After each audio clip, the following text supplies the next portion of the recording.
I pledge allegiance to the flag of the United States of America and to the republic for which it stands, one nation, under God, indivisible, with liberty and justice for all.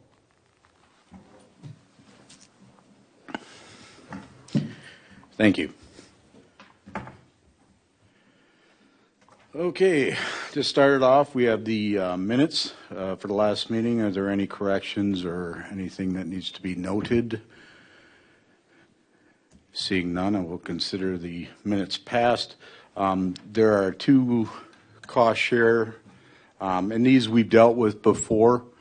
They're literally just pass-throughs the federal government does. Programs for agriculture and stuff like that, and basically all we are is the people that write the checks and make sure the I's are dotted and the T's are crossed. Are there any questions or anything about that that needs to be elaborated upon? All right, seeing none, I'll consider that as passed with the consent agenda. And to start us off, we're going to go to the UW Extension quarterly report. Mr. Chairman, if I could please offer a preface to some of the comments here today.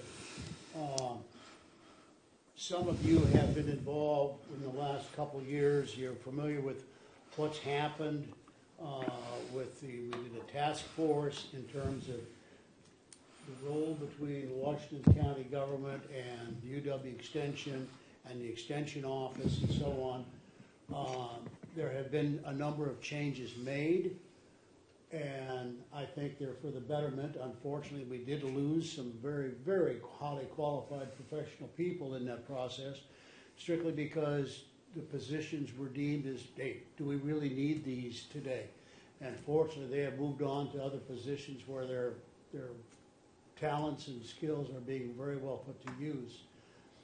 I've been part of a state Wisconsin Counties Association task force for about 2.5 years now, I believe, exactly on this thing, expressing how can counties work better with extension and vice versa. How can extension work better with the counties?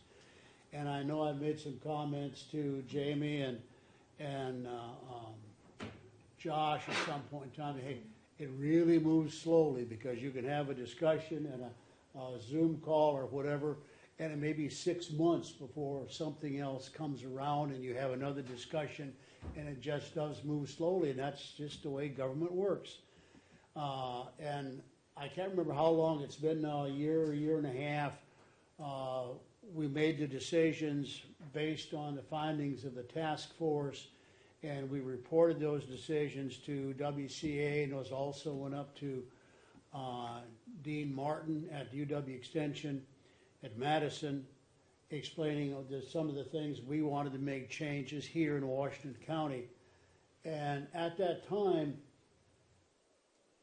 I kind of had the feeling that we felt we were kind of alone on this, although we did have a gentleman from Calumet County came in and talked to the task force about some of the things that they wanted to have some changes made and how they had changed their relationship with their extension group there. But as we have found out, subsequent to that, we were not alone.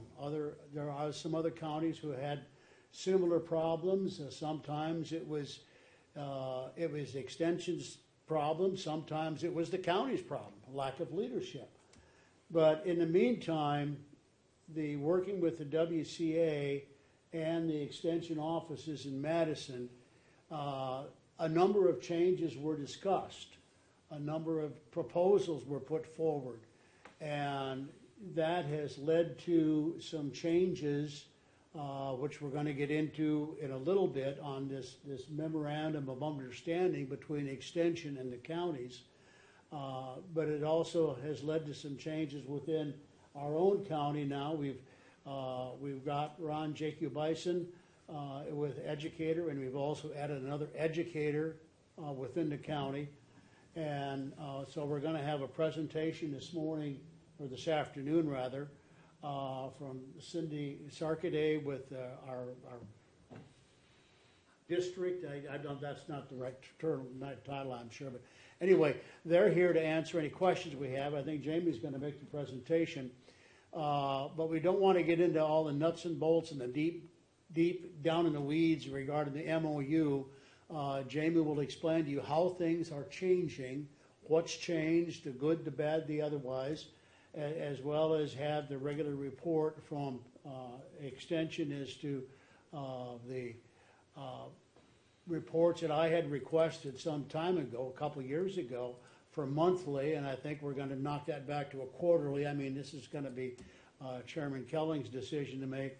But anyway, I just want to give you some background. This has been a process. It's been ongoing now for a couple of years, and we're finally getting down to the point where we got a document and some terms and conditions I think we can all work well within.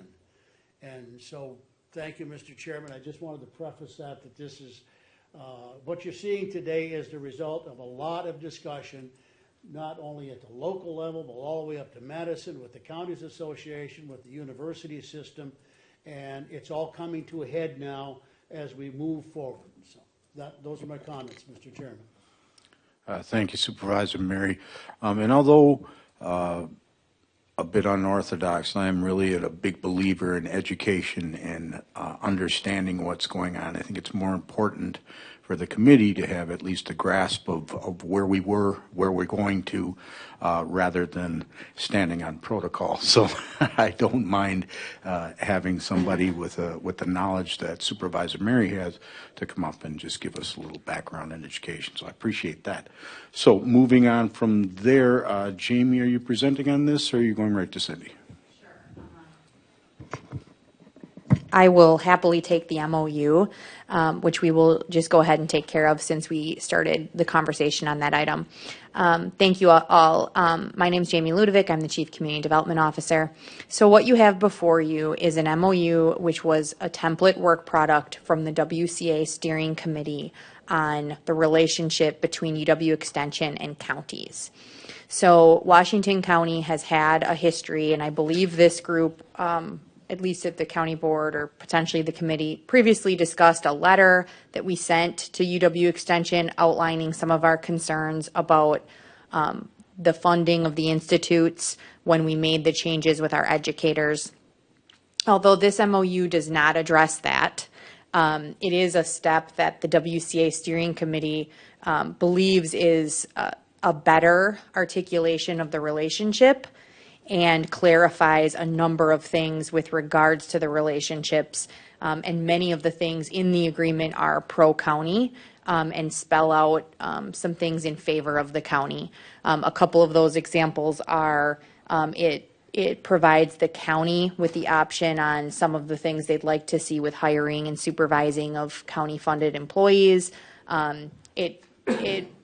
It propelled a conversation between our area extension director, Cindy Sarkady, and myself about some of our financing operations. And so we plan to execute this in Washington County.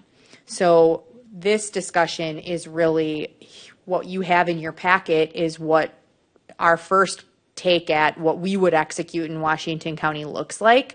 It's not an action item per se, but this is the relationship between UW Extension and our standing committee, oversight committee of UW Extension. So it's important that if you have other things that you want in kind of the operational procedures, you weigh in on this. So a couple of things that I'll just point out that were changed from the template for our county. One of the big ones was taking the visioning to a biennial cycle because we just did our task force. We're proposing not to do it again with this right now with this 26-27, that we would do it again beginning, I think it says beginning in 2027. So at that point, we would come back again with a full, is this the services we really want to provide, and have that conversation in depth with the committee.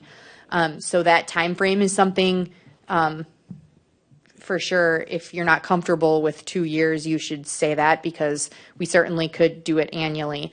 It also talks about changes some of the reporting to monthly meetings with the designated representative of the county, which right now is me. versus having the monthly report to the committee. So it would be monthly meetings with me, and then we're on a quarterly rotation in Washington County where quarterly UW Extension and 4-H would come in front of you. And then we did, we tweaked a few other languages with standing protocol within this document, but that's really kind of the biggest changes. A lot of what we had going in terms of process in Washington County was good. We have a good area extension director. We have good communication. We've had good relationships with our UW Extension employees. And so we are happy with kind of what's in your packet.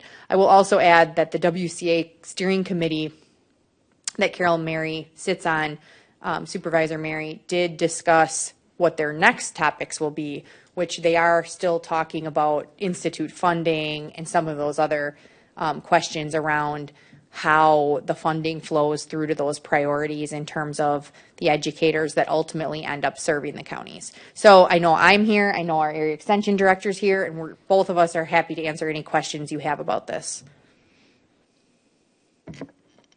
Okay, thank you. From the committee, any questions or comments you care to weigh in on this MOU?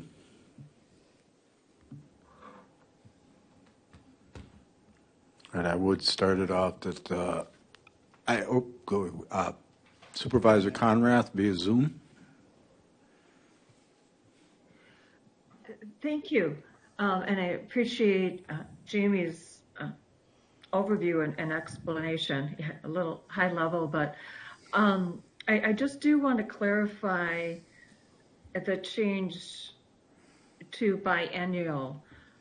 I'm just concerned about some checks and balances along the way. I'm sorry, I'm trying to, assess if things are truly just going to be looked at, say, every 2 years, or, am I missing something? Are there some other checks and balances along the way, like quarterly or annually? That 2-year time frame does concern me. Yes. So just to clarify, the 2-year time frame refers to the biennial. They're calling it a listening session and needs assessment. And so we're thinking about that as a more intensive process for soliciting feedback. So they would be doing their own small version of your county board strategic priorities kind of within the framework of extension. So it is a deeper conversation than the quarterly updates and the quarterly reports on the work plans and statuses. That won't change. So that is one of the new things pro county in the agreement is they came out and they said, UW Extension, you need to do an in-depth, deep dive every year, right? That listens to what we're saying and then shapes kind of our educators and what we're doing. And we actually just did that in Washington County with a task force. So we didn't feel like it was necessary to do it right away again. And so that was kind of the forthright of that change. So you think about that as a little bit more of a deeper review of the 4-H direction and the educators themselves compared to just the quarterly updates, the quarterly reports, those things. And Cindy, please jump in if that's incorrect, but you always have an opportunity to give that feedback. Now, also through the budgeting process, all of that will be at the same time. We're always welcome to be fluid with the changes that you might like at any point. This is just more of the structured, we are going to come forward and organize a conversation for you every 2 years. Where we're going to, right, Cindy? Where we're going to ask you a bunch of questions. What would you like to see? And how is this going? So that was kind of more of the workload commentary about how frequently do we really want to be doing that as a county. And so if your answer collectively as a group is annually, like we can do it annually. We just weren't sure that would meet the desires of this group. And for me personally as chair, I think if Jamie has a monthly meeting, there's certainly a lot of back and forth there. And then we're going to also continue to get the quarterly updates, and we'll still know plenty about what's going on. And, this deep dive will just give us an opportunity to more focus with where we're going in the future, and it'll align with our budget, which will also then, if any adjustments need to be made or anything like that, we can do it at that time. Seems like it makes sense. It all lines up. So go ahead, Cindy. Yes. Yeah, thank you for the clarification, Jamie. I appreciate that. I Yep. just wanted to make sure that all those other checks and balances stayed in place. I didn't want to assume that they were going to. You'll get monthly reports, just like you always have. And then the quarterly is when we actually come here. We'll do that quarterly. In the visioning session, the 2 years would, like Jamie said, you've already done that. So in 2 years, we will come in and we'll facilitate that with you as well as our county partners. So we can get a really, like you said, deeper dive. I appreciate it. Thank you. Okay, Supervisor Mary? Yes, thank you, Chair. I agree totally with what Mrs. Sarkady has said, and Jamie as well, and I endorse the 2-year project because, first of all, we have a wonderful, very close working relationship with our current extension team. And I think it's very open and honest and candid back and forth. If we got a problem, hey, we get it fixed. That's all there is to it. And the second point is, many times, if you're going to start initiating a new program, it can take 1.5 to 2 years before you know if it's even really working. And so you don't want to start a program and then 6 months later say, oh, well, this isn't happening. Well, we haven't given it time to work itself out. I think the 2-year program is a very logical timing for this. It's also going to run in with our biennial budgeting situation. And just, it gives us time to develop programs. And like I said, if we've got a question now, we have a lot of intercommunication back and forth as it is. Thank you, sir. Quite welcome. Cindy, any more on that? Nope, I'm ready to do the reports when you're ready. Okay. So any more questions on the MOU and what we're doing here? No, thank you. All right, then we will go ahead and we will move back to the UW Extension Quarterly Report. Cindy, take it away. All right, well, I'm here because Kelly John is not here. She's our new 4-H educator. She had an accident, so. So I'm going to give a little bit of an overview. So quarterly, you get some new documents, and you'll see Kelly's picture, and you'll see Ron's picture on it. This is what we're going to give you quarterly, in addition to those monthly reports. It's a new way to report that's higher level. It really talks in this one. It tells what she's doing. She's going to increase the career exploration for youth and parents through awareness of building activities. Really that youth development in the STEM careers. So that kind of tells you what her focus, the priorities will be. She started January 2nd. And she's already been in the role, in a different role somewhere else, so she's gained some knowledge. From this, the little bit of needs assessment that she started, I wanted to share with you where they saw the gaps so far. And it's only been a couple, and you can see that was Moraine Park, West Bend, Fair Park, Kewaskum, and then she will see that she has some other ones that are coming up. But she has a whole list. This is just a small list. So the top gaps, the workforce gaps that what she's found talking to Moraine Park and West Bend High School was in manufacturing and healthcare, and we already knew that going in, so it'll be interesting to see the rest of her needs assessment come out, and that's when she'll be doing some programming. We're not waiting for months to do it. She's already in that process of looking where she can do some programming as soon as possible. Okay? She'll be at the next quarterly meeting. Supervisor Kelling, if I might. Yes, ma'am. Thank you. If you see in Kelly's report, and I'm just going to interject here, that she did meet with Moraine Park Technical College.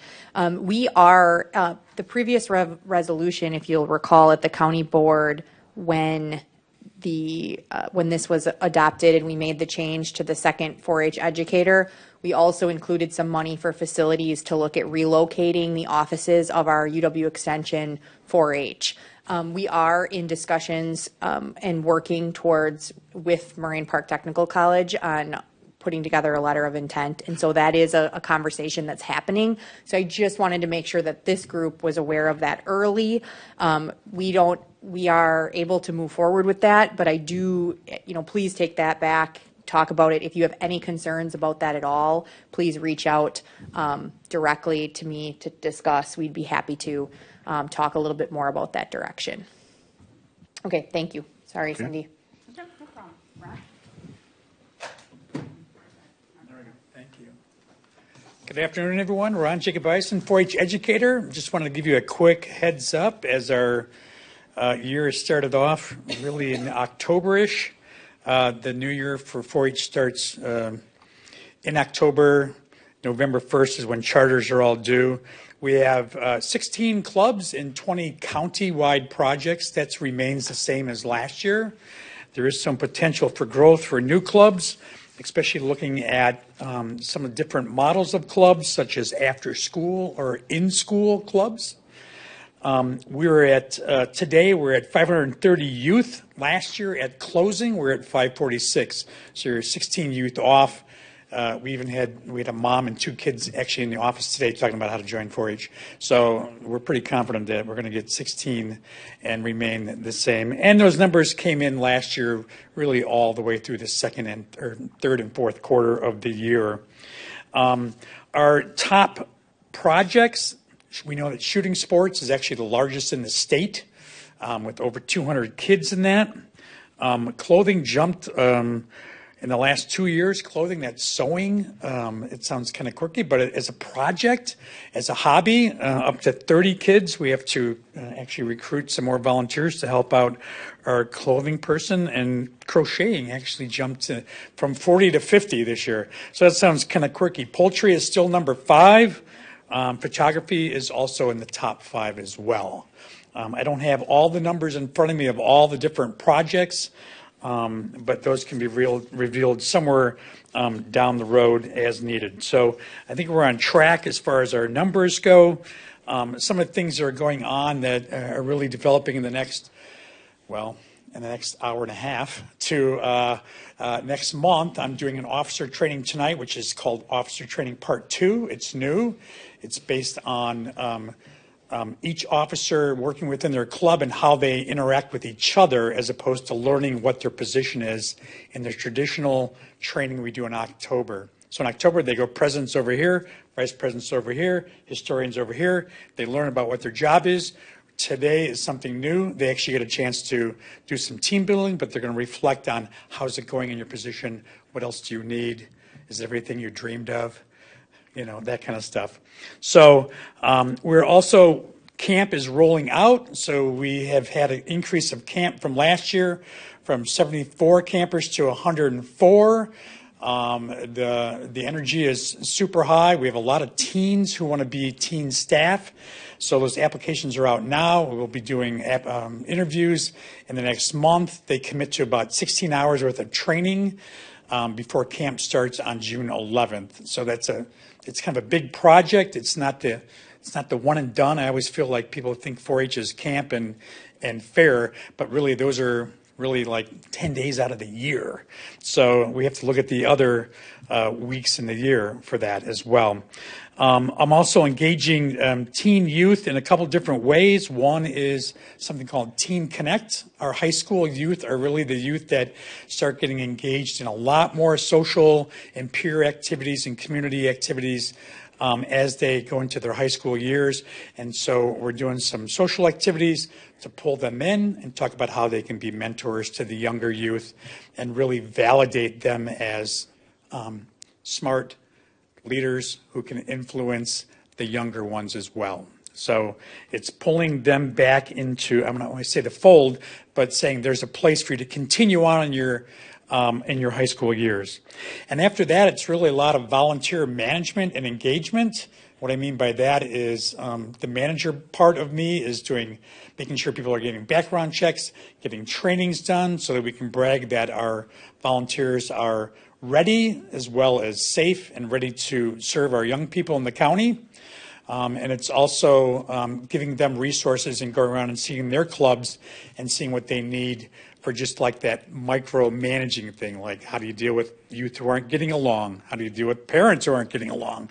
What teaching tools do you need that are hot topics? And there's a lot of 4-H curriculum and lesson plans that are already available. It's just getting them to the volunteers. So youth enrollment, volunteer enrollment, youth management, volunteer management, and that's kind of my report. If anybody has any questions, I know I do this all the time in one breath. So, but if anybody has any questions, I'd be happy to take those now.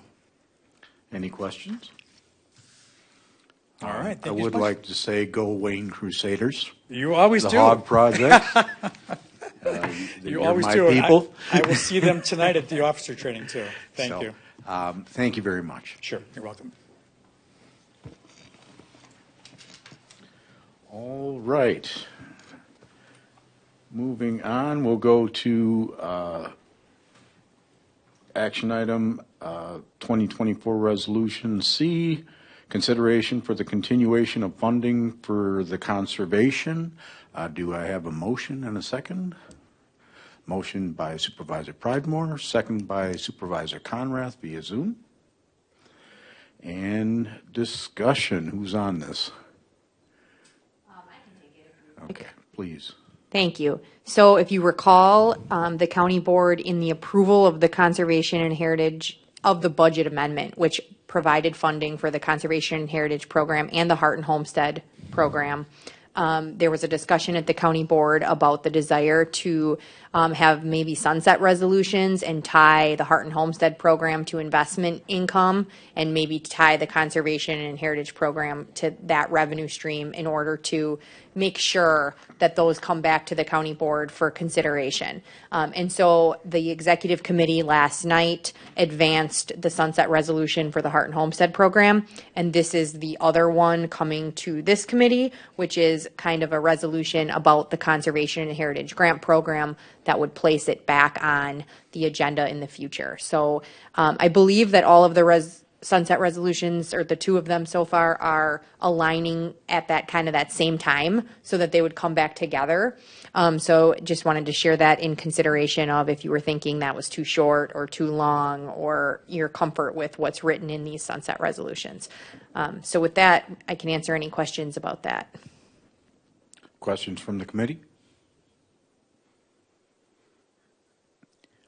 Okay, hearing none. So this will align with the biannual budget then as well, correct? I mean, does this align in a budget year when we bring this back?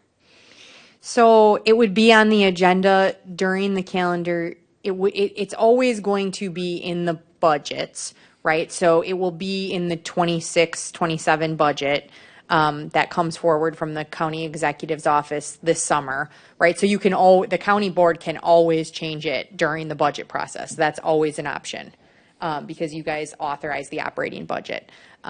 But this resolution in particular basically says that it will come back for a full discussion outside, separate that in 2032, on or before that meeting, or if the revenue falls below $40,000. So it's kind of a separate, to put a spotlight on the programs, really talk about them in depth and kind of go back to the conversation at that point in time. So it's like a triggering mechanism. Should it fall below the $40,000 threshold, then it would automatically come back. We could decide at that point whether we would care to continue it or find an alternate funding source. So we would discuss that at that time. Yes, exactly. Great, great. So hopefully everybody has that.